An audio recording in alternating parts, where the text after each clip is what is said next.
ఇది RTC complex ఎదుర్కొన్నటువంటి స్థలం అండి. ఇక్కడ హోటల్ లెక్చర్ ఇవ్వడం జరిగింది, కానీ పార్కింగ్ ప్లేస్ లేదు. హోటల్కి గమనించవచ్చు.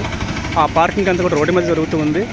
అంతేకాకుండా మనం ఇక్కడ గమనించినట్లయితే ఇది విశాఖ టు అరకు వెళ్ళేటటువంటి రోడ్డు. ఈ యొక్క ప్రాంతంలో ఈ విధంగా దుకాణాలు అనేవి పూర్తిగా కూడా ఈ రహదారి మీదకి విస్తరించబడ్డాయండి. ఇప్పటికే రహదారి ఈ విధంగా ఉంది, పూర్తిగా అస్తవ్యస్తంగా ఉంది. రహదారి పైన నిత్యం కూడా కార్లు పార్కింగ్ చేయబడుతున్నాయి. నడిచేవారి యొక్క హక్కుల్ని వీళ్ళు పూర్తిగా హరిస్తున్నారు. అదేవిధంగా మనం గమనిస్తే ఇక్కడేమో ఈ విధంగా హోర్డింగ్స్ పెట్టేశారు రోడ్డు మీద అడ్డంగాను ఇష్టానుసారంగా. ఈ విధంగా అనధికారికంగా ఏవైతే చర్యలు ఏదైతే నిర్మాణాలు చేపడుతున్నారో, ఏ విధంగా అయితే వ్యాపారాలు జరుగుతూ ఉన్నాయో వాటి కారణంగా, ఏ విధంగా అయితే అనధికారికంగా పార్కింగ్ చేయబడుతున్నాయో వాటి కారణంగా నడిచేవారి యొక్క హక్కులు భంగం కలుగుతున్నాయండి. దయచేసి గమనించండి. ప్రాథమిక హక్కు, నడిచేవారి యొక్క ప్రాథమిక హక్కుకి భంగం కలగకూడదు. ప్రభుత్వాలు ఈ విషయంలో చొరవ చూపించి అనధికారికంగా ఏవైతే పార్కింగ్ చేయబడుతున్నాయో ఆ వాహనాలను తొలగించాలి. అదేవిధంగా అనధికారికంగా ఏవైతే వ్యాపారాలు నడుస్తున్నాయో వాటిని తొలగించాలి. అదేవిధంగా అనధికారికంగా ఏవైతే షెడ్లు నిర్మించబడ్డాయో వాటిని తొలగిస్తున్నప్పుడే నడిచేవారి యొక్క హక్కులు రక్షించబడతాయి.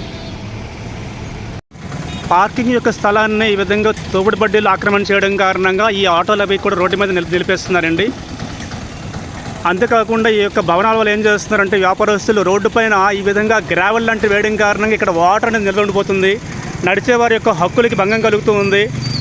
ఈ విధంగా ఈ యొక్క వీధిలోకి రావాలి అనుకున్నప్పుడు మరి సంబంధించి ఈ విధంగా పక్కన గ్రావెల్ వేసుకుంటూ పోతే, ఎత్తి చూసుకుంటూ పోతే నీరు అంతా కూడా నిలబడిపోతుంది. ఇక్కడ వెళ్ళే వాళ్ళకు వచ్చే వాళ్ళకు అవకాశం లేకుండా పోతుంది.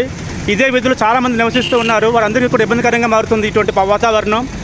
ఈ విధంగా షాపుల వాళ్ళు బయట రహదారి పక్కన ఈ గ్రావెల్ అనేది వేయడం కారణంగా, ఆ గ్రావెల్ అనేది ఎత్తుకోవడం కారణంగా పక్కన నడిచేటటువంటి ప్రాంతం లోతు అయిపోవడం కారణంగా నడిచే వారికి ఇబ్బంది కలుగుతూ ఉంది.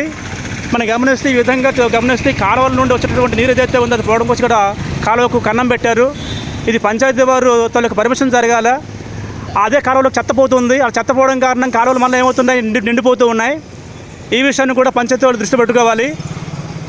ఈ విధంగా మనం గమనిస్తే ఈ యొక్క రహదారుల్లో మనం చాలాసార్లు చూడవచ్చు ఈ హోర్డింగ్స్ అనేవి రోడ్డు మీద పెడుతున్నారండి.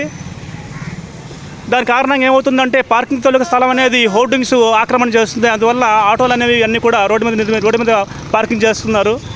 రహదారి బాగా ఇరుకైపోతుంది. దయచేసి గమనించగలరు. ఇప్పటికే ఈ యొక్క ప్రాంతంలో బురద ఉండిపోవడం కారణంగా నడిచేవారికి చాలా ఇబ్బంది అనేది ఏర్పడుతూ ఉంది. ఈ బళ్ళన్నీ కూడా రోడ్డు మీదనే ఉన్నాయి. ఇప్పుడు నడిచేవారు ఎక్కడ నడుస్తారు గమనించవచ్చు. అదే బళ్ళు అక్కడ లేకపోయినట్లయితే వీరు సురక్షితంగా ఆ రోడ్డు పక్కన కాలిబాటలో నడవచ్చు. ఇప్పుడు ట్రాక్టర్ వస్తుంది, తప్పించుకోవాలి. అదే వ్యక్తి పక్కన ఆటో వస్తుంది. ఈ సమస్య చాలా జటిలంగా ఉంది. ఎస్కోట్లో ట్రాఫిక్ సమస్య, ముఖ్యంగా నడిచేవారి యొక్క హక్కుల్ని కాల రాస్తున్నారు. ఉల్లంఘన జరుగుతూ ఉంది. వారి యొక్క ప్రాథమిక హక్కు అది ఉల్లంఘన జరుగుతూ ఉంది.